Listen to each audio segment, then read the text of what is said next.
अस्सलाम वालेकुम जी। आज मैं आपको सिखा रही हूँ जी लड्डू पीठियाँ बनाना। ये किसी ने मुझसे रिक्वेस्ट की थी बहुत ही ख़ास तौर पर, तो उनके लिए बना रही हूँ। चीज़ें सिंपल हैं।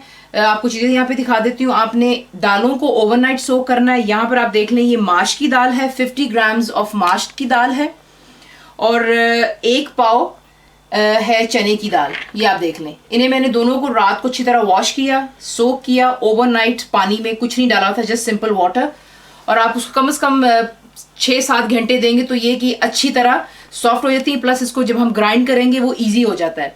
तो ये होगी जी माश की दाल 50 ग्राम्स, एंड 1 पाव आपको चाहिए चने की दाल। साथ ही आपको चाहिए baking soda 1 teaspoon, not heapful, levelled. Salt आपको चाहिए 1 टीस्पून लेवल्ड। ज़ीरा आपको चाहिए तकरीबन 1 टेबलस्पून। यहाँ पे जो मैं आपको चीज़ें दिखाने लगी हूँ, ये अगर आप लेकर बना लें या रख लें तो अच्छा होगा, क्योंकि ये सर्विंग सजेशन है। आपको योगर्ट की ज़रूरत होगी, यानी कि दही की। मूली आप देख लें, इसको आपने कद्दूकश कर लेना है, दैट्स वाइट रेडिश। आलू बुखारे की और इमली की चटनी आप मेरी दूसरी वीडियो चेक कीजिए, उसमें मैंने आपको सिखाया। ये खास तौर पे लड्डू पीठी के लिए और दही बल्लों के लिए भी चलती है, लेकिन ये खास लड्डू पीठी के लिए मैंने बनाई, क्योंकि इसमें मैंने कलर भी जो है रेड कर दिया हुआ है। साथ ही आपको चाहिए होगा चाट मसाला और थोड़ा सा आपको फ्रेश कोरिएंडर यानी कि हरा धनिया चाहिए होगा। चलिए, ये तो होगी सर्विंग सजेशन। वापस दालों की तरफ आते हैं। अब हमने इन्हें ग्राइंड करना है। पानी मैंने इसका सारा जो है ड्रेन कर लिया हुआ है।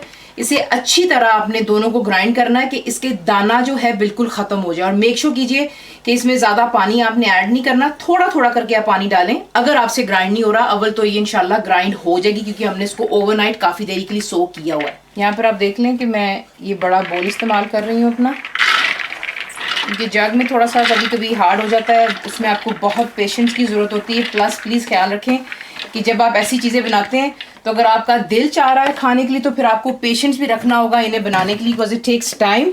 और इन्हें ग्राइंड करना भी कोई इतनी ईजी जॉब नहीं होती। आराम आराम से ग्राइंड करें, थोड़ा थोड़ा करके पानी डालें, लिटरली थोड़ा थोड़ा करके, यूं करके आपने सब बीच में दालें डालकर अब हमने इसे ग्राइंड कर लेना है। यहाँ पर आप देख लें कि इसको मैंने कितनी अच्छी तरह ग्राइंड कर लिया। इसमें कोई भी दाना दाना जो होता है वो नहीं रहा। इसे ग्राइंड करते हुए होता ये कि क्योंकि आपने इसको रात को सोक किया होता है, तो पानी जब ड्रेन करते हैं थोड़ा बहुत पानी नीचे रह जाता है, वो भी हेल्प करता है। प्लस इसको ग्राइंड करते वक्त मैंने इस्तेमाल किए तकरीबन 7 से 8 टेबल स्पून ऑफ वाटर। ठीक है जी। इसमें अब हम ऐड करेंगे ज़ीरा, बेकिंग पाउडर यानी कि सोडा जो होता है, एंड सॉल्ट।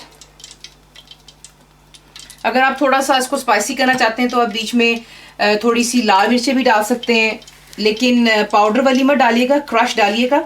उससे होता है कि ज़रा खूबसूरत सा उसका जो है टेक्सचर भी आता है और वो नज़र भी आता है बीच में। लेकिन मैं इस्तेमाल नहीं कर रही, क्योंकि आज जो मेरे बच्चों के फ्रेंड्स आ रहे हैं घर पे, वो बच्चे मिर्चें ज़्यादा पसंद नहीं करते हैं, तो इसलिए मैंने सिंपल ज़ीरा और सॉल्ट और बेकिंग सोडा बीच में डाल दिया। अब इसको आपने अच्छी तरह मिक्स करना है, क्योंकि जो बेकिंग सोडा है वही इसको, क्योंकि कच्ची दालें वो उसको अच्छी तरह कुक करेगा फ्रॉम इनसाइड आउट।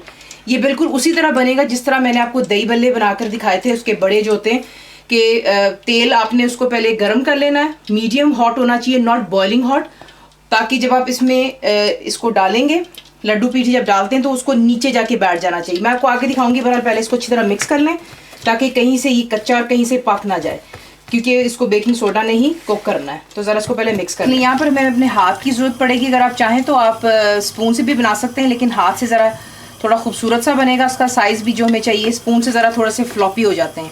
तेल आप देख लें इतना गर्म होना चाहिए। मैंने इसमें एक पीस डाला है कि वो जब आप इसमें डालें तो पहले वो नीचे बैठे और आराम से ऊपर फ्लोट हो, तब हम इसे लो टू मीडियम पे करेंगे। तो पहले हमें जो साइज़ चाहिए हम वो बना लेते हैं। आप ये देख लें इतना साइज़, और आप इसको यूं बीच में ड्रॉप करते जाएंगे। आप देख रहे हैं बीच में अभी वो नीचे है और आराम से ये ऊपर को फ्लोट कर कर आ जाएगा।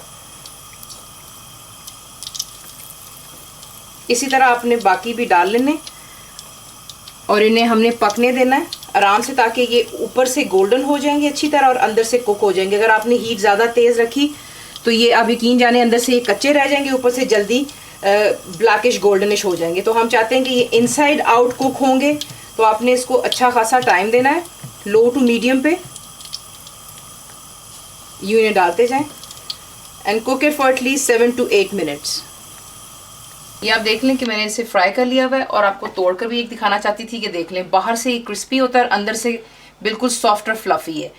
ये आपने बना लिए, आपने जितने बनाने बेशक आप सारे बनाकर इन्हें एक प्लेट पर ग्रीस ये सारा इसका एक्स्ट्रा निकल जाए, टिश्यू रखिए या अखबार जो भी, और फिर आप इसको एयर टाइट कंटेनर में रखकर जब आपका दिल चाहे आप इसको दही और चटनी वगैरह बनाकर इस्तेमाल कर सकते हैं।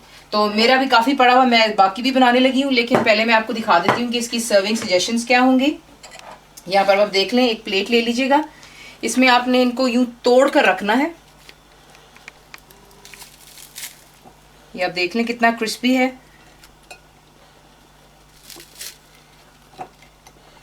यूं आप इनको रखेंगे बीच में, क्योंकि मैंने छोटे साइज के बनाए हैं तो कम से कम 4 तो आप प्लीज़ ज़रूर सर्व कीजिएगा। यूं आपने इनको खोल कर रख लेना है, और साथ ही आप इसके ऊपर डालेंगे दही।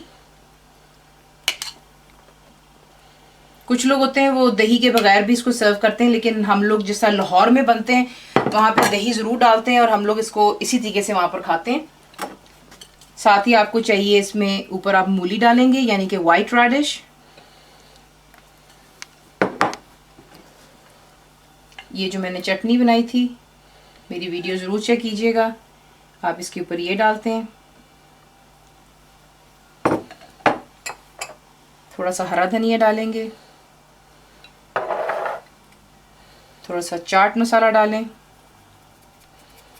तो जनाब ये रहा आपका लड्डू पीठी, ज़रूर ट्राई कीजिए और बताइए आपको कैसा लगा। आपके फीडबैक और कमेंट्स का मुझे शिद्दत से इंतज़ार होता है, तो ज़रूर बताएं और ट्राई ज़रूर कीजिएगा। And thank you for watching the video.